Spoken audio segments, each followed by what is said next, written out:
지금 한국 경제가 심상치 않습니다. 지금이 1997년 IMF 경제 위기와 맞먹는다. 청년 백수가 120만 명. 환율 1,470원 돌파. 여러분들도 이런 뉴스 들어보셨죠? 이대로 가다간 한국 경제가 무너지는 게 아니냐는 불안감이 커지고 있습니다. 하지만 우리가 정말 IMF 때처럼 나라가 망해가는 건지 아니면 괜한 공포에 휩싸인 건지 정확히 알아봐야겠죠. 오늘은 한국 경제의 위기 상황을 냉정하게 분석해 보겠습니다. 영상의 마무리 부분에서는 이 위기를 극복할 방법까지 알려드릴 테니 끝까지 시청 부탁드리겠습니다.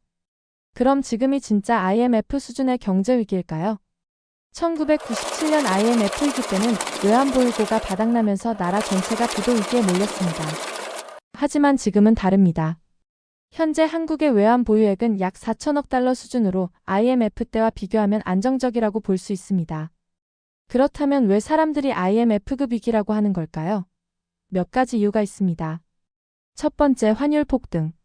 최근 원달러 환율이 1,470원을 돌파했습니다.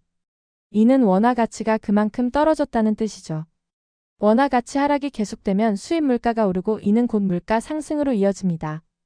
즉, 우리가 장 보러 갈 때 느끼는 체감 물가는 더욱 높아질 수밖에 없습니다. 환율 상승의 원인 중 하나는 미국의 금리 정책입니다.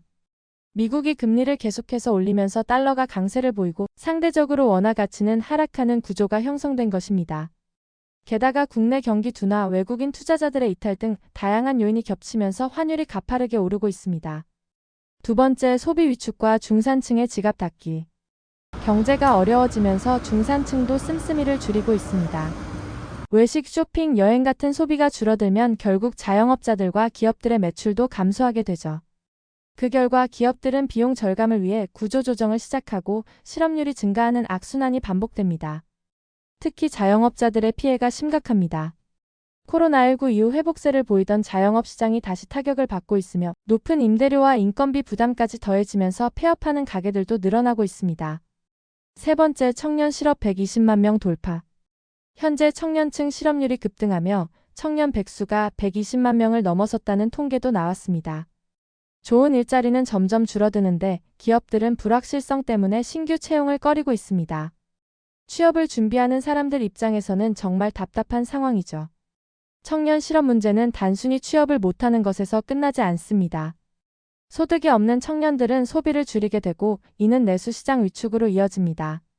또한 결혼과 출산을 포기하는 경우도 많아지면서 장기적으로 국가 경제에 부정적인 영향을 미칠 가능성이 큽니다. 여기서 궁금하실 겁니다. 그럼 이대로 가다간 진짜 한국 경제가 무너지는 거 아니냐? 라고요. 하지만 아직 희망이 있습니다. 지금부터 그 대책을 살펴보겠습니다. 그럼 이 경제 위기에서 살아남는 방법에는 무엇이 있을까요? 첫 번째, 외화 자산을 확보하는 겁니다. 환율이 계속 오를 가능성이 높은 상황에서 해외 자산을 일부 보유하는 것이 리스크 관리에 도움이 됩니다. 예를 들어 해외 주식, 달러 예금, 금 같은 자산을 분산 투자하는 방법을 고려해 볼 수 있습니다.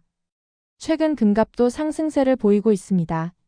불확실성이 클수록 안전 자산에 대한 수요가 증가하기 때문이죠.